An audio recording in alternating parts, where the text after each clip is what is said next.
We're going to check in now with Carlos Arévalo. He is a licensed lawyer in Mexico and based in Texas as a foreign legal consultant. So he really straddles both sides of the coin when we're talking about U.S. merchants getting their products into Mexico and then online. So let's check it out right now.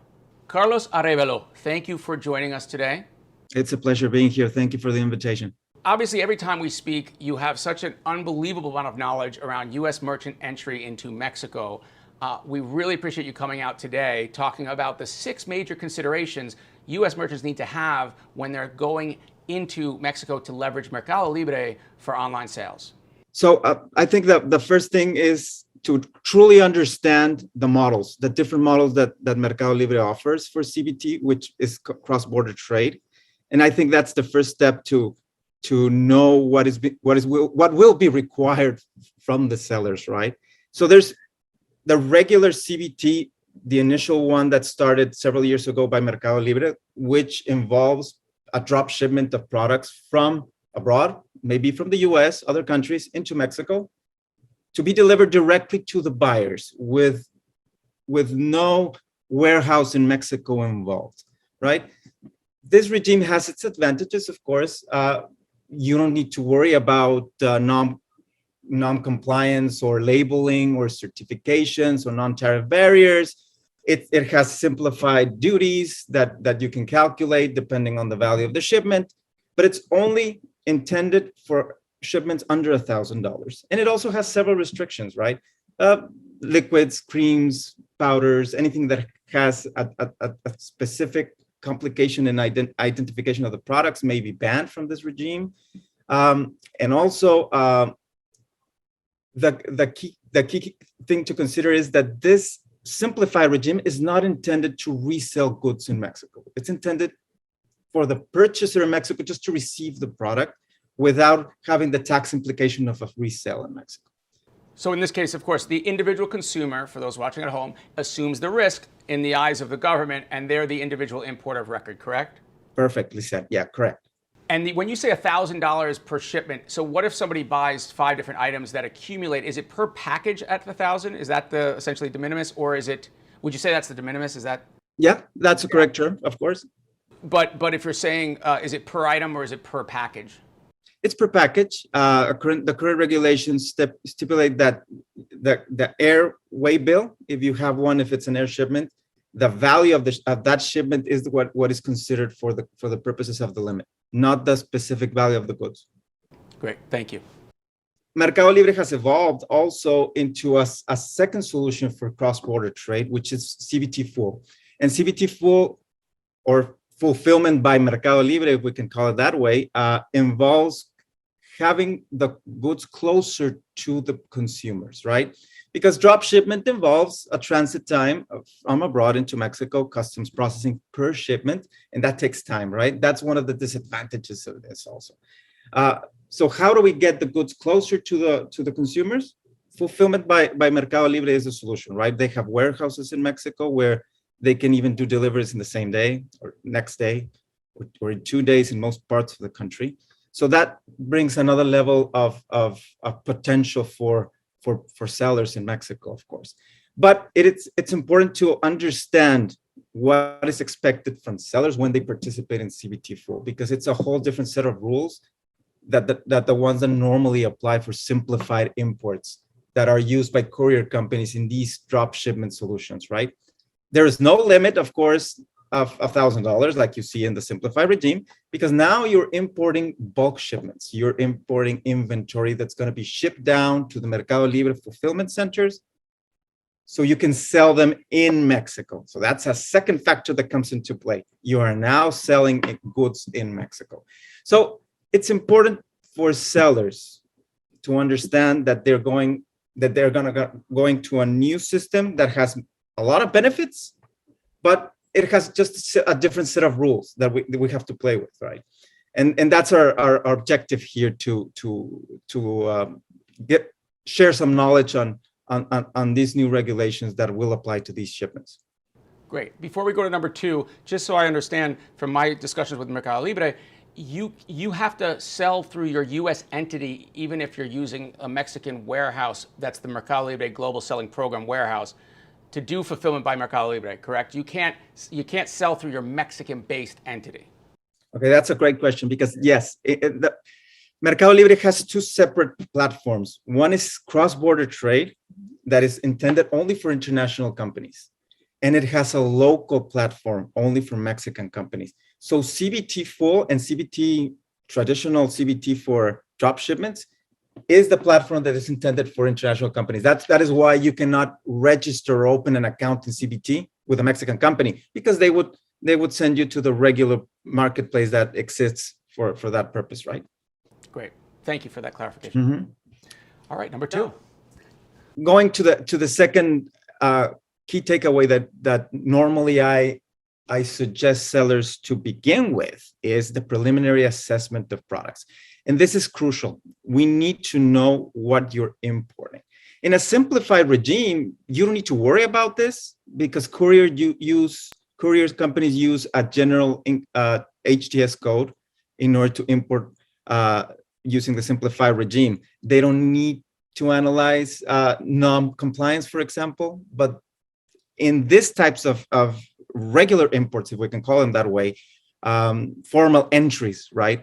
Similar to what happens in the US and in high volume imports, you need to know first the tariff classification of the product. So normally we begin with asking the sellers to send us a list of their products so we can see what type of products they intend to import into Mexico. We classify them based on the Mexican tariff, and we determine based on this classification the duties that are applicable, and if there's any other restrictions that need to be complied with. And this preliminary assessment will help sellers know before they ship what they will have to face at the moment of import in terms of cost and in terms of regulation. Some sellers decide regulation is very complicated. Some sellers decide it is no problem. We can take care of that. But the important thing is to work before you ship on these things, right? And this is important also for people to understand. If you say you're selling a jacket, it's not as easy as just looking up an HS code. If that jacket has fur, if it's synthetic versus natural, that can trigger a very different HS code and ultimately a different tariff structure and add cost to your item if you don't get it right. No, correct. And it's a typical misconception that it's the same HTS code all over the world. Well, yes, up to the first 6 digits, but Mexico will have its own set of 8, 7, and 8, and 9, and 10 digits that will give you that detail that you're mentioning, of course. So it is important to have someone in Mexico, a broker, a legal consultant, take care of this classification for you based on the Mexican tariff, so you can have the detailed explanation of what is required. And this goes hand in hand with the next slide, which is proper import compliance, right? So what are these non-tariff barriers? We know we determined the HTS code. We know now the duty that has to be paid. We normally explain and give a calculation model so they can see what they will have to pay. But this is the important part that normally cause delays. And those nightmare experiences of sellers that contact me after the fact they have shipped normally are stuck because of this. Non-tariff barriers are just measures that the government imposes for purposes different than taxation. They want to protect the environment, people, animals, in general, safety concerns that they may have. Even commercial information labeling is considered a non-tariff barrier. Import permits, similar to FDA, exist in Mexico, also for COFEPRIS. The Agricultural Ministry also requires that animal products or plant products are safe to enter into Mexico, like any country, right? So how do we know if we're going to face this? Well, the initial assessment will provide us that. And in this moment, after the initial assessment, is when we need to work on proper import compliance, not when the goods are at the border. Because delays in sea shipments will skyrocket costs of the shipment for sure. Also, you have a certain time that you have to process an entry at the border facility, or goods will be deemed abandoned. So we cannot ship and expect to comply at the border. That's what we normally try sellers to avoid at all times. And we assist, and we normally, in our consulting division, we provide services to help you understand what is the specific non-tariff barrier that is required and how to comply with it, right? That's great. And just for companies that are just starting out, that are dipping their toe for the first time, it may be useful, I presume, and you tell me if I'm wrong, Carlos, but if they lay out their SKU set and they say, look, these are ones that are going to have an easier time, and if we're working more on building our brand than we are on selling all of our products right off day one, it might be useful to do that. No, of course. Actually, our initial assessment report includes a catalog that is classified based on import complexity. So we even determine red, high complexity, blue, medium complexity, which normally is labeling that you just take care of it once and you won't even have to worry about labeling again. And the green ones, of course, some items in Mexico, many items do not require absolutely any non-tariff barriers. So we're not talking about a restriction that will always apply, but we need to know when it applies, because if you get the goods in customs and you don't have the proper compliance of NTBs, you will not be able to import, right? Yeah, perfect. All right, so number 4, we're talking about the import of record. Could you elaborate? Yeah, well, yeah, this is another big barrier that normally international sellers have when they're looking to enter into Mexico. And the main thing is the current regulations in Mexico do not allow a foreign importer of record like in the US. In the US, a Mexican company can actually apply with CBP. They get a number, an importer number, and as long as they have an ultimate consignee in the US that are responsible for the shipment, they can actually become an importer. Canada, I believe, is the same thing with a VAT number. In Mexico, it's not the case. In order to become an importer record, you have to have an RFC ID in Mexico, which is basically the tax registration number of a company or entity. And also you have to be registered in an importer's registry. Without these 2 registrations, a broker will not be able to file a formal entry on your behalf. So now again, when you're going the simplified method, which is direct to consumer using an express delivery, and Mercado Libre, in the case of what we're talking about, actually has designated as certain ones for different markets, you don't have to deal with this. But when we're talking about the traditional, what do you call that again? The regular imports, right? The formal entries. Formal entries, exactly. That's why we're wearing jackets tonight, by the way, because we want to understand when you're doing that, and that's a bigger lift. Now, is that also when you're using the Mercado Libre CBT, wholesale importation and fulfillment? Correct, because that's, remember, what is expected from the sellers. Mercado Libre will not assist in the import process. They're expecting the inventory to be delivered in their warehouse in Mexico. And in order to import inventory over $1,000, we need to have a formal entry. And all these rules come into play. So what are the options for sellers? How do we get an importer record, right? The easy way, in my opinion, is to get a trading company in Mexico, an agreement with a trading company to set up a commercial intermediation option. That allows sellers to test the market without having to invest in an actual entity or without having the responsibility or the contingency of for tax purposes of a permanent establishment in Mexico. But of course, this may be an initial step into Mexico, right? To test the CBT for using a trading company. This middleman you can eliminate after your sales justify enough cash flow to have an entity in Mexico, to acquire this additional liability of having to file taxes on your own behalf and having also to invoice all sales that you make directly with your entity that you can incorporate, right? Or opening a branch of your US entity that allows you to create a permanent establishment for tax purposes in Mexico. Which one do I suggest? Normally, I go to the route of incorporating an entity. It's better to have a child in Mexico than have your arm talking about the liability issues in Mexico of your US entity, right? Yeah, and thank you. You've been very also respectful to some of the parameters where we talk about not talking about your services, of course, and being valuable in terms of education. But DSEX does do this whole suite of incremental solutions. Is that accurate? Yeah, correct. We've been helping since 2015 sellers with commercial intermediation solutions. We have a trading company, several trading companies that we are currently using for this solution. And when the companies are ready to proceed to incorporate a Mexican entity, We normally work hand by hand with a very good firm in Mexico that allows us to get this incorporation done, bank accounts, legal reps, everything done for their sellers. And we continue to assist sellers in the import process, because remember, at the end of the day, D6 is also a broker company and a consulting firm that will also provide the same services now to the new entity that we were using before with the trading company, right? Thanks. That's helpful, Carlos. Just because I think it's important people know that it sounds daunting. There are solutions like D6 to do that. But again, let's jump now to number 5, talking about proper tax compliance. Obviously, even in the US, it causes headaches. It only gets bigger, I'm sure, when you go abroad. Well, yeah, and this is one of the headaches in Mexico for sure. It was easier when the e-commerce booms began in 2013, 2014, because the government wasn't really prepared on how to handle taxation for e-commerce marketplaces. But now, since 2020, they've learned a lot, right? So the key issue here is if you're selling in Mexico, somebody needs to pay the sales VAT. It's as simple as that.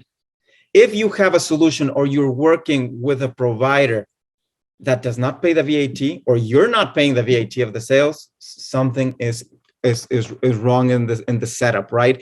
And the thing is, before you maybe could have an opportunity of not getting in trouble with Mexican tax authorities, but now the new rules that are in effect since July 2020 don't even bother in looking in getting the sellers to comply. They will actually ask the marketplaces like Mercado Libre, Amazon, and others that work in Mexico to do withholding of taxes. And they can be pretty hefty, 16% VATs, 20% income tax, if the seller doesn't show to have one of these RFC IDs that I'm showing there in my slide.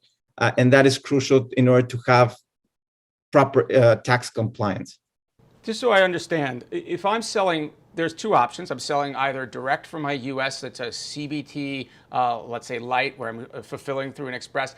The order's existing on Mercado Libre's marketplace. Similarly, if I'm fulfilling through Mercado Libre's marketplace as a wholesale, as we just talked about, both of those transactions are happening on the marketplace. So is the marketplace charging the proper VAT and duties, all those elements to the consumer? Am I responsible as a merchant? So that's a great question. In Mexico, all listings must include VAT. So it's very important always to consider VAT in your listings. The first part of your question is, when you sell from abroad, the B2C does not involve a sale in Mexico. It involves a sale from abroad. So when couriers use the simplified import regimes, they will actually pay the duties at import for goods over the de minimis, right? Which is $50, I believe, right now still. And that gets the goods nationalized for legal purposes into Mexico. But when you import product, bulk items, inventory into Mexico, you begin a chain that must be followed all the way to the final consumer. If you want to get the VATs back, if you want to have proper income tax compliance by deductions, anything that you import in the simplified regime is not deductible, by the way. So that's another reason why you should go to the regular imports or formal entries if you want to do CBT full, right? So we need to start from an entry, a formal entry that will have payment of VATs, and then go on each sale of the product. The final consumer will pay the duties, of course, but you need to, in order to credit those VATs that you already paid, we need to have that legal link between the sale and the importer. And that is very important here in the tax compliance part, because the importer record must be willing also to help the sellers in the tax part. You will find many providers in Mexico that can tell you, we can import for you, we'll deliver to CBT, but they don't take care, they don't take care or offer services to comply on the sales part of the taxation compliance part. So what you need to find is a full solution, somebody that imports and also takes care of the tax compliance on the sales. There's also another note, a critical note here, that companies that are dealing with products that are regulated, for example, if they want to go CBT, direct to consumer, Mercado Libre does not allow that because they assume perhaps that the consumer is not going to actually go ahead with filing paperwork and doing it. So rather than having them get in hot water, they just say, we're not going to deal with that. You have to do it through the wholesale formal entry. Have you heard about this? Is this accurate? Yeah, for sure. And there will be more tighter regulations for COFEPRIS items, for example, because now also the government will be auditing the actual facilities of fulfillment. So it's a point of sale for practical purposes, right? So that is why Mercado Libre will require more compliance also in the point of sale. COFEPRIS, what is it? COFEPRIS is an equivalent of FDA in Mexico. It's basically the agency that takes care of safety of health issues, et cetera, to protect the public, basically.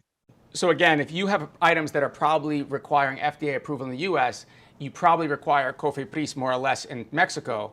And if you want to import and sell on the CBT through Mercado Libre, it has to be done through the fulfillment by with the in-country, in Mexico warehouse. For sure. And we've seen cases where supplements, for example, it's a hot item that sells a lot. You will get import permit requirements. And also, the marketplaces will be asking for your registration with COFEPRIS. Do you have a notice of functioning with them? And that is going to continue to go that way, right? Because liability here of the marketplace will continue to grow as the government has been able to see that that's the only entity that they can actually control in Mexico for the sales, right? That's great. That's very helpful. Okay, moving to the last one, number 6, we're talking about building that team. And that is crucial. And this basically wraps up everything that I've been saying, right? There is a lot of providers. There are a lot of providers in Mexico that can offer incomplete solutions. My suggestion is always compare, listen to several options, and try to consider all these things that I'm mentioning here in the key takeaways. Because if somebody tells you, no, don't worry, no non-compliance is required, that's a red flag. And it's very common to unfortunately get those types of proposals from service providers. So my suggestion is exercise reasonable care. Know who you're dealing with, what are their experience, how many years have they been working in this area, and also, when possible, try to use service integrators because they bundle up all these types of services, and it's easier to deal with one company and vet this company than having to vet several others, right? So if you have proper legal counsel at the beginning to help you through the process, if you have a good customs broker that will confirm the classifications and help you with the import process, a good logistics provider, an accountant in Mexico, at the end of the day, you will be able to grow your business because you need these players to be able to have a sustainable business in Mexico. Carlos, thanks so much for breaking this down. Again, for companies watching at home, we're going to go through the 6 highlights of takeaways that Carlos just ran through. Carlos, hit it. Sure. So the first thing is to understand what's expected from you in a full import, a regular entry, right? Know what you need to comply with. And that's the first step, is the preliminary assessment of your products. You will get knowledge on what import costs are involved and what requirements are needed before you ship. This will also go hand in hand with proper import compliance when when you're actually working with your broker. This will avoid delays at Mexican customs. Your importer of record is key, to be able to do these imports into Mercado Libre full. Without an importer of record, a customs broker will not be able to file a regular entry of your inventory. And also, once you start selling, proper tax compliance is crucial. If you're not compliant with tax issues, your registration can be suspended. Your ability to invoice electronically in Mexico can also be suspended. So that basically kills your business. So that is why it's very important to have a good, solid team that will help you from the beginning with proper compliance, customs brokerage for the import phase, and also an accountant that can help you achieve this proper tax compliance that at the end of the day will allow you to continue to do business and grow in Mexico. Thank you, Carlos Arévalo, for breaking that down. Again, for those people watching at home, There are ways clearly to do incremental Mexico entry through Mercado Libre, and you can do it and then build as you need to. But again, we're excited to see you out there. Talk to you soon. There you have it. Click on the video, subscribe, follow us so you can learn how you can get online and sell through multiple channels and geographies. This is Grow Big.